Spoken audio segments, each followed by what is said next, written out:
Welcome to Otakin with Dave, coming to you from his palatial fortress in Sin City, where what happens in Vegas is talked about everywhere. Put your hands together for the pastor of positivity whose glass is always at least half full. Here's Dave. Hey, how we doing out there?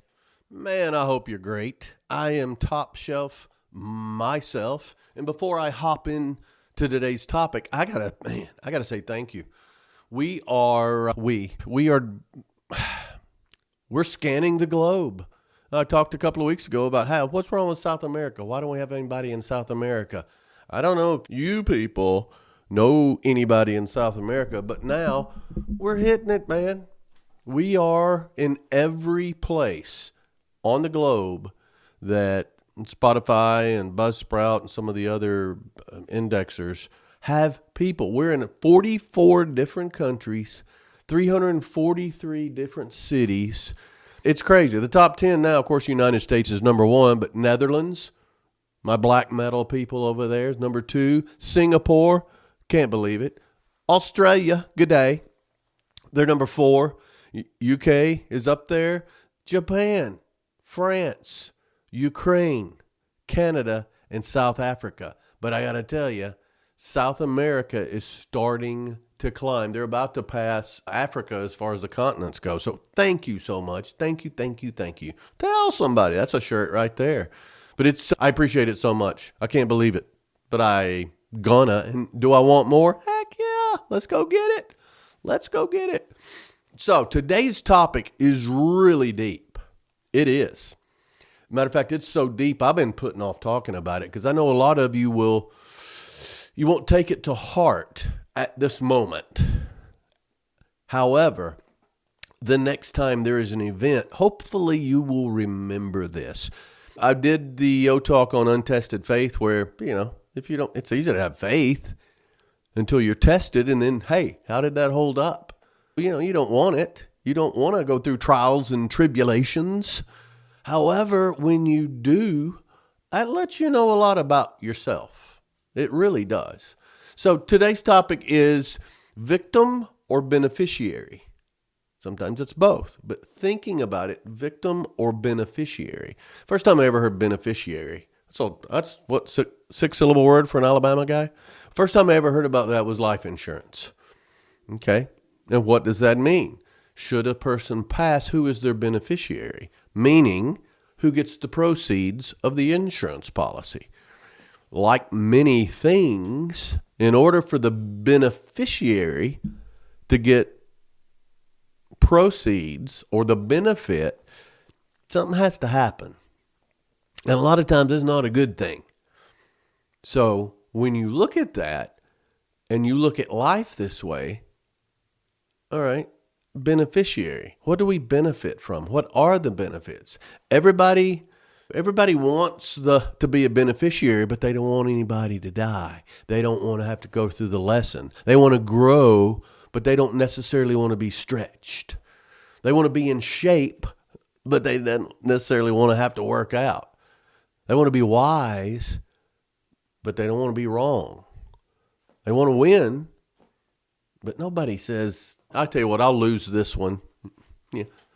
Gambling, you hear that? Some people throw a game, they lose. Yeah, but they benefit from it, and they end up biting them in the butt. But the truth is, most of what grows us comes from trials. It hurts. And not only it doesn't come necessarily for the feel-good moments. They come, but then you can look at the overall situation. So you think of it this way, the high level, and I'm going to get deep in the weeds. You're not a victim of what happened to you. You're the beneficiary of what it has produced, even in you. If you can look at it that way, this concept will change your life. It can change past, it can definitely change present, and then it can prepare you for the future. The thing is, so many people love to play the victim.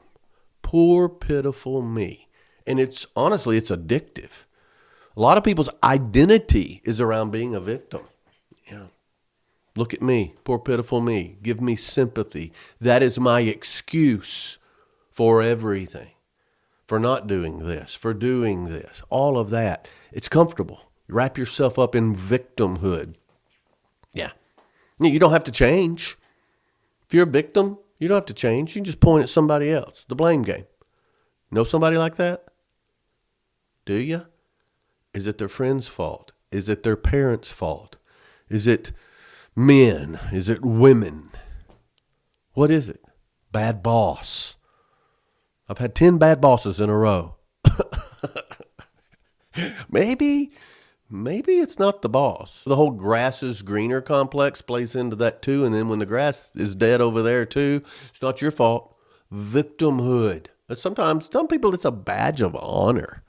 I think it's the opposite. Yeah. But victimhood is a job with terrible benefits. You get the attention, but you lose your freedom. Freedom is everything.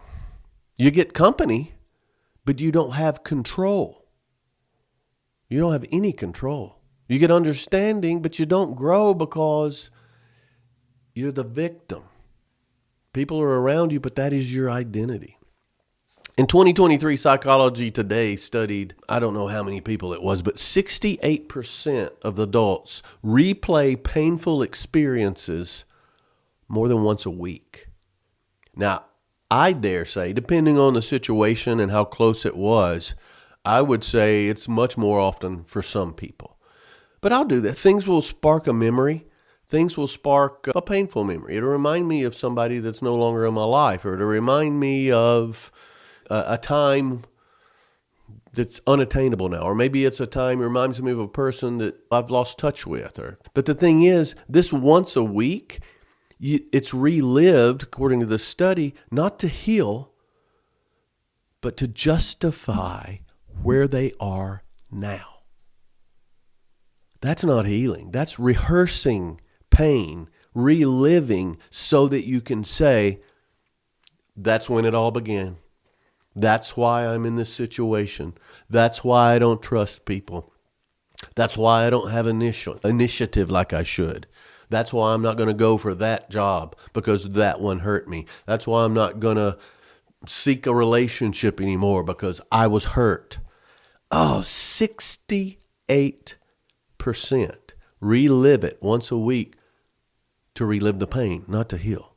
And see, pain can be a teacher. Pain is a powerful teacher. We resist pain, but it's one of the greatest teachers, and we learn some of the best life lessons. In a recent O-Talk, I talked about 70% of people admit they learn more through the hard times. It helps shape them. So pain is a great teacher. It breaks down the illusion that we build about control or timing or comfort. I talk a ton about freedom, control, and resolve. Okay, yeah, but pain can break down any control or timing or comfort that we have at any given moment because we are vulnerable. And pain hurts.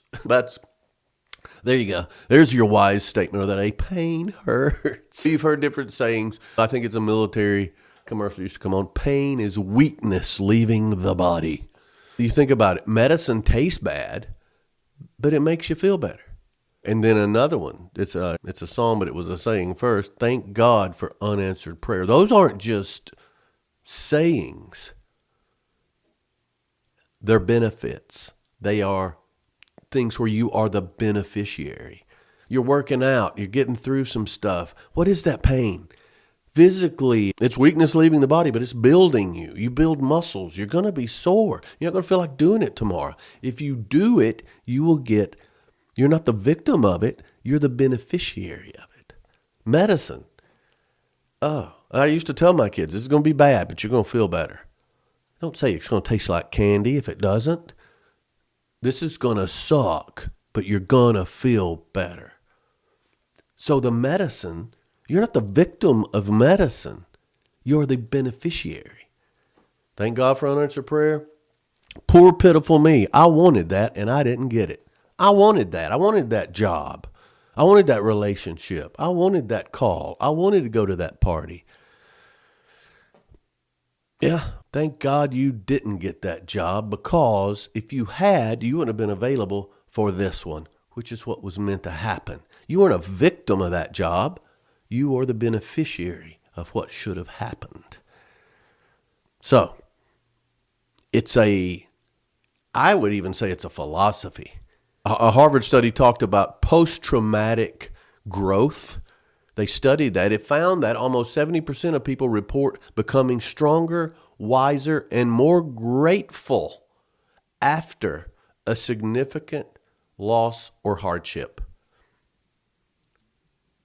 Stronger, wiser, and more grateful after a significant loss or hardship. What are those? Are you a victim of this loss or hardship? Yeah, maybe. But look at the benefit. Look at your beneficiary benefits are stronger, wiser, more resilient, more grateful. 70%. The other 30, who knows what they went through? Who knows? You never know what somebody's going through. But I guarantee you, pretty high percentage of that 30% that weren't willing to admit that they were stronger and wiser and more grateful and all that, I guarantee you those were more of the victims. Yeah. So pain doesn't mean punishment. A lot of times it means preparation for what's next, for what's coming. Don't waste pain. Learn from it. There's a lot of real world famous people who've been through this. Like Steve Jobs. He got fired. He got fired from Apple in 1985. Imagine that. He built the company and got fired. Imagine that public humiliation. His career had collapsed. And just the rejection and betrayal. Later, you know what he said? He said getting fired was the best thing that ever happened to me.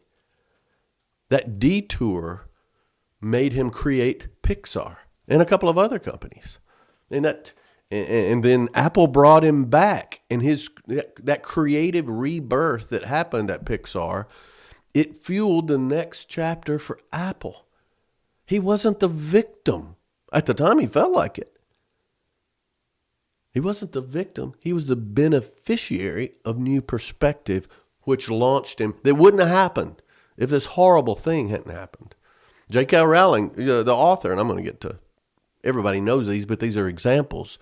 12 publishers rejected her for Harry Potter. She was a single mom. She was broke. She was depressed. Had any one of those early publishers said yes, she would have taken a small check and probably faded away, because these early publishers, they weren't the big ones.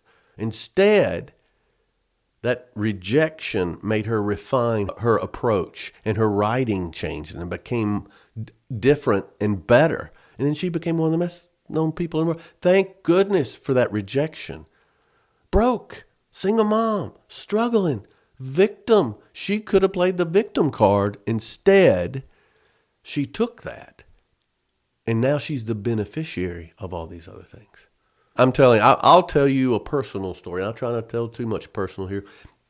I have been betrayed recently by someone, a lifelong friend, and I didn't think it was possible. I couldn't believe it. And it's not only, I won't tell the details, but it's not only the betrayal, but how it happened and when it happened. Unbelievable. Shaken to my core. And then, over time, days, weeks, and months, why? Why me? Why now? I've learned, if you're going to ask those questions, which is fair, don't make them rhetorical. Don't just shake your fist. Why me? Why now? Whoever you're asking these questions to. Listen. And eventually, because that why me and why now, the answers to those changes it from victimhood to beneficiary. I learned that role that person played in my life. Now I don't have to do this. I don't have to do that. Oh, I need to. No, I don't. I don't. And then I also learned two things from this. I didn't think this person was capable of such cruelty and betrayal. I learned more about them. Lesson learned. Okay? The second thing, I didn't realize how burdened I was by that relationship. And until it was over, I didn't realize how toxic it was. So it gave me freedom. And here's the kicker. If they hadn't done the drastic things they had done, I might not have eliminated them from my life. So in retrospect, they gave me all of these things, all the freedom, all the perspective, all the insight. They gave that to me by doing these horrible things. They gave me the freedom I would never have taken for myself. And 3 or 4 months later, I am so grateful. I would have never done it. And so that is an example of, I thought I was a victim at the time. I am the beneficiary. My other relationships have been enhanced. I'm doing things that I couldn't do before just because I am not burdened. I've got time now. I've got freedom. And it's fantastic. However, it doesn't happen overnight. Now, there's a lot of things that, you are a victim. You are a victim. And sometimes the benefits, they don't outweigh the pain. Of course, it's an ongoing thing. You'll see. But sometimes you can be delivered from a situation because someone else created it, and you would not have been the beneficiary if that had not happened. So many areas. And I would love for you to think that. I would love for this to be a purple card where, that's right, if that hadn't happened, this wouldn't have happened. Yeah, I sure didn't like that at the time, but thank goodness. And it takes time. And it takes perspective. And a lot of times you don't know victimhood versus beneficiary. Okay, all right, yeah. Hey, life teaches us lessons. Okay, yeah. Focus on that. So a victimhood is going to say, why me? Why me? But a beneficiary is, okay, let's think about this. Why me? What is this showing me? What is this teaching me? And it's odd me saying be patient, but sometimes it takes a while. Sometimes you're not ready to hear it. You're still pissed off. You're still hurt. You're still all these things. But look for it. Look for the answer to that. Victimhood, it relives pain. Victimhood wants sympathy. Victimhood needs to be displayed. So they're reliving the pain for sympathy, where a beneficiary mindset, they revisit the pain for understanding. I want to know, okay, really, why? I want to understand this. I don't want to just feel pain and have other people feel sorry for me. Victimhood will blame circumstances. They'll blame the circumstances. They'll blame people. They'll blame the circumstances. They'll blame the timing. They'll blame the situation. Where beneficiary, it owns the response. This is my part. Sorry about that. You are the victim of my unprofessionalism. I'm just kidding. But owning the response, hey, I know my part in this. I know what I did. Yeah, okay, that's part of the lesson. I won't do that again. Whatever that is. But see, that's beneficiary mindset instead of the blame game. Victimhood seeks validation. You look at the victims, most of the time, they're embellishing or telling crazy stories or trying to get you to side with them. That's a victim. Beneficiary, they're not whoever's keeping score, they're not worried about that or them. They're gaining the lesson. They're going to grow from it. They want to find a way to where this won't happen again, and this is not going to affect them anymore. That's beneficiary. What can I pull from this? And then the last one I'll share, the victimhood, they want to be rescued. They're waiting. They're just waiting. They'll tell that same story over and over, and they're waiting for sympathy, a pat on the back, a rescue. someone to, ironically, they want the benefit, but they too busy focusing on the victimhood, where the beneficiary, their resilience is part of the benefit. I'm telling you, untested faith, and this one here, this talking about beneficiary or victimhood, it will tell you how strong you are mentally. It really will. And that test, once you have that and you pass it and you come out with the lesson instead of the victim, you're so much stronger. So a lot of people are victims and they don't see it. They don't see it. There are a lot of victims right now in South America. Right now thinking, oh, yeah, I know them. They're a victim. They're a victim. Boy, I'm glad I'm not like that. So here's 5 signs that you may recognize these in someone else or yourself, but 5 warning signs that you're living like a victim. One of them is you tell your story more than you live your story. I know people who are still complaining about things that had happened to them 5, 10 years ago. I haven't seen them in a while. I'll get around them. They're still, and they forgot they've told me 100 times. Or they want to give me an update to their story, and they tell the story, and the only update is you're still telling the story.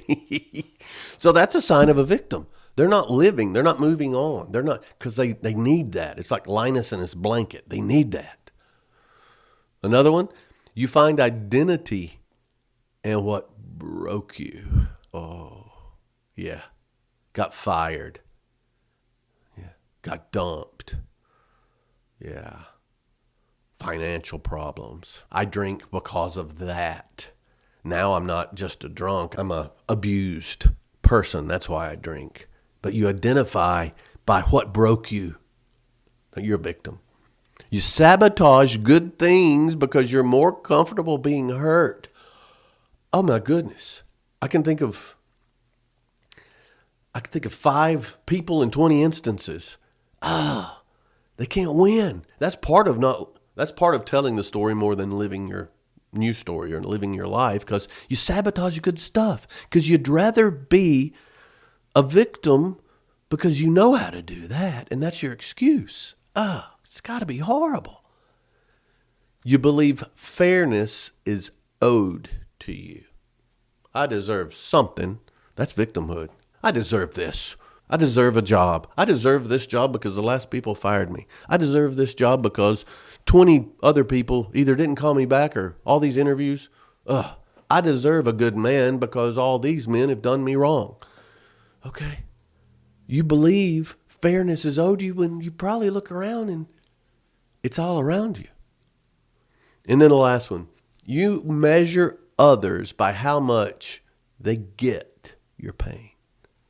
Not how much they inspire you or want you to heal. Oh, they get me. Yeah, they give me sympathy. I feel bad when things happen to people. And I feel bad for victims because many times they don't realize this. But when you see these things in other people, hopefully you can see them in yourself. And sometimes it's situational. Sometimes it's for a season and then it's over. I don't think there's anything wrong with being a victim. And until you can deal with it, being hurt, being upset. There have been times I have no tears left. Aussie song, no more tears. However, at some point you got to dust yourself off and get going. You can't thrive, or it's not good for you. It's not good for your friends. It's not good for anything for you to remain a victim. Victims want an audience. You know what beneficiaries want? They want a future. They want to take that and learn from it and get better. And sometimes it takes pain and suffering and negatives to do that. Think about it. Think about it. You go to college for 4 years. You know, you have fun in college, but man, a lot of those classes are bad. Why do you do it? Why do you do it? Hopefully, I'll get my degree and it'll allow me to get a better job or make a little more money. Those are the benefits. You don't feel those benefits when you're going through it. Oh my goodness, when I started training for marathons, I didn't see any benefits. Please.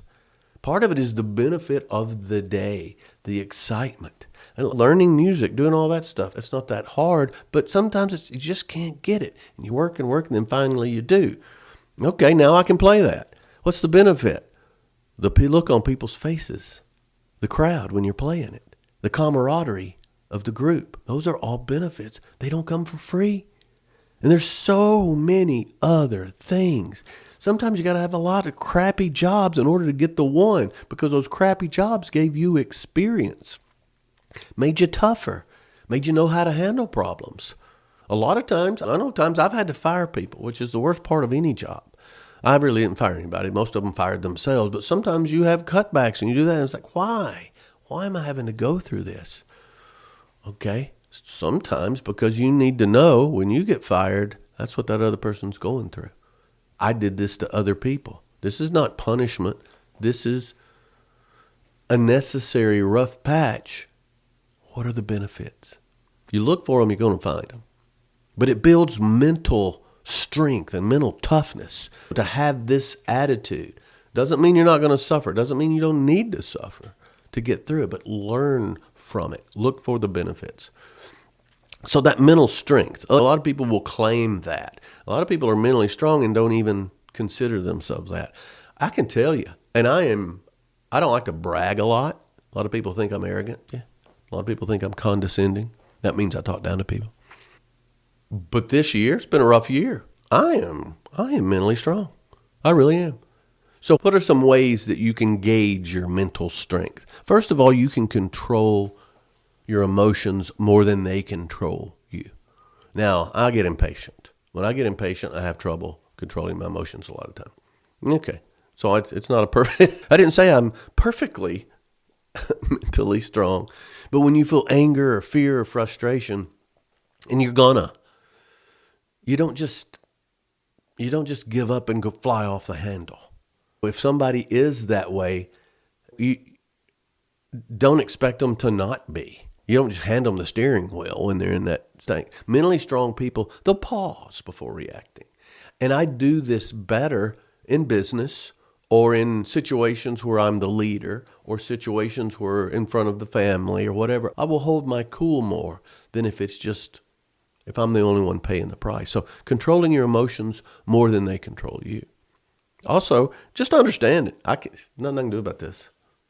There's nothing. And sometimes it's something's happened and I'm out of town and it's going to have to wait till the weekend. Okay. Can you just put it over here until the weekend? I can't do anything about it now. So I'm going to handle it this weekend. What I can't control right now, I'm not going to worry about it. Some people worry about the weather. You can't control that. You can plan around it. Yeah. People, you can't control people. You can't predict people. No, they have tendencies, but hey, don't get mad when they act the way that they always act. That's on you. The past. People still dwell on the past. That's a survey from earlier. A lot of people, 68% of the people, at least once a week, they relive the past for the pain. Come on. Master your own behavior and choices around things you can't control. That's a foundation of peace right there. The serenity prayer. Most anxiety comes from trying to manage things that aren't yours to manage. You don't have the authority. You don't have the authority. So what are you doing? There's a Stoic rule of thumb, and I love Stoicism. Marcus Aurelius, I love that book. It's called Meditations. I highly recommend reading it. But the Stoic rule of thumb is, if it's outside your control, it's not your problem. It's your environment. That's pretty cool. It's not your problem. That's it. You know what? If it's not your problem, you're not the victim. If it's not your problem, you're not the victim. You can still benefit from the lessons. Pay attention. It's good. But you're not trying to control things that are beyond your control. Another one is, if you're mentally strong, you don't need constant validation like a victim. You don't need people to take your side. Everybody likes a pat on the back, but you don't need it. You don't have to have it to get where you need to go. You know what you're worth even if no one claps. This is almost like glorious ambivalence. If I think something needs to be said, I'm going to say it. If I think something's funny, I'm going to laugh at it. I don't need you to laugh with me, even if I'm trying to make you laugh. I thought it was funny. Yeah. Strong minds don't chase approval. They chase the purpose. They chase the lesson. They chase the growth. So you don't need constant validation. Silence does not scare a mentally strong person. That's one thing that I learned in hanging out with certain people, and my dad for one. We could sit in a room for 30 minutes, 45 minutes and not say anything, and then we would. My son he likes silence. I'm a talker, but I've learned to embrace silence. I don't need to constantly fill the air. Criticism doesn't bother me. I may want you to like me. I may want you to like my work, but it doesn't crush me when you don't. Listen for truth, not praise. That's the key when you're not seeking constant validation. And a couple of more. You're mentally strong if you adapt without losing yourself. Trying something new, trying somebody else's idea, but still know what you believe. Still know what's going on. Life throws us curveballs. Job ends, people leave, plans absolutely collapse. Mentally strong people, they bend. They don't break. I'll bend a rule. I'm not a rule breaker, but I will bend that thing into a pretzel. That's the way mentally strong people are. Oh, everything's gone bad. The whole world's falling. That didn't work. And what else can happen? Don't ever ask that. It will. 3 straight years I've said, man, I'm glad that year's over. This 2025's got to be better than 2024. Famous last words. Didn't break me, though. You keep your principles intact while you're taking the shots to the face. You're not a victim. Maybe a little black eye every now and then, but the benefits outweigh that victimhood. So flexibility. Mentally strong people are flexible, but don't surrender. Don't quit. You can stop. Don't quit. Don't surrender. That's resilience. That's mental toughness. And then the last one, this is odd. I think I learned this from my dad and my granddad. Choose growth over comfort. Mentally strong people do that. You do the hard things on purpose. A lot of times, if you got a choice between 2 things, the tougher one, it's probably the right choice. Do the hard things on purpose, not because you like the pain. I felt a lot of times my dad would tell me to do stuff just to make it rough on me. Well, maybe he did. You don't enjoy the pain, but you learn to respect the progress more than you feel the pain. You get stronger in every way. Comfort zones, I hate them. I don't use the word hate a lot. Comfort zones, they're comfortable. They're cozy. It's nice. But nothing grows there. Nothing. It deteriorates. The only thing that grows in a comfort zone is your waistline. So discipline equals freedom.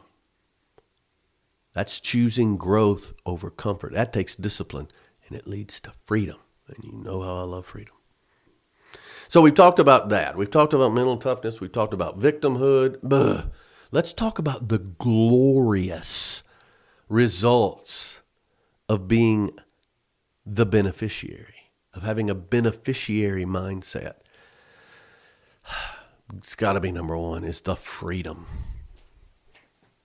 You don't have to have closure on everything in order to move forward. Why me? Why now?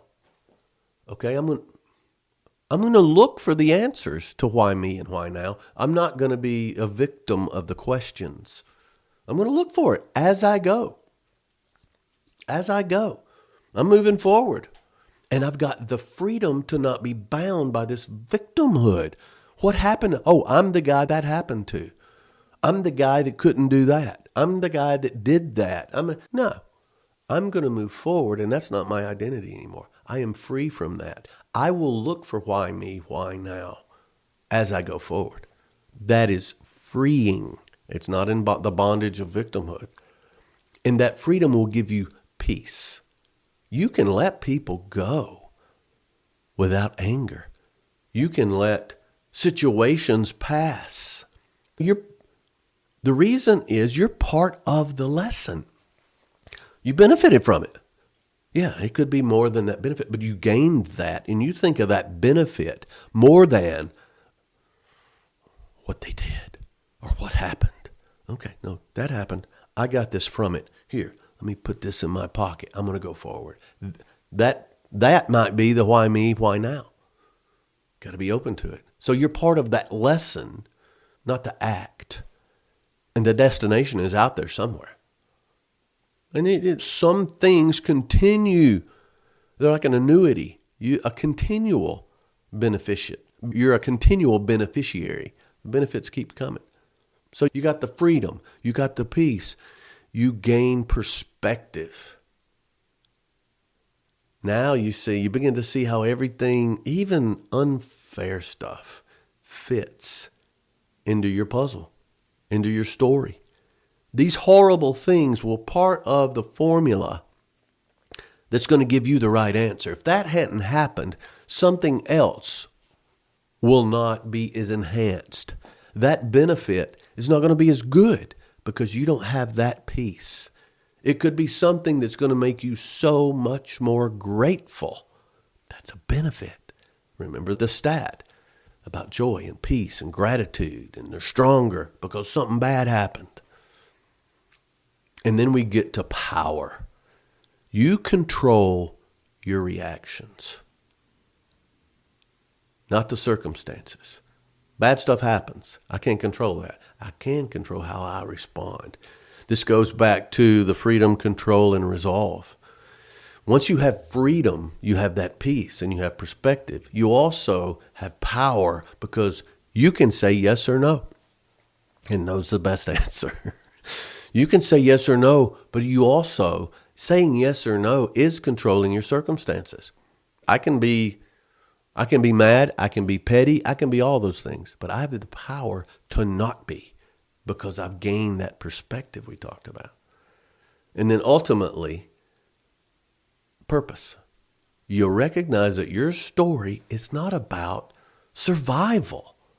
Just surviving? My book, Thriving. Are you just living or are you alive? Part of that is it's not all about you. You're here to serve. I believe that 100%. You're here for the people around you. And the more you are here for people around you, the more you get back. And what is that? Benefit. You're the beneficiary of your own service. Think about it.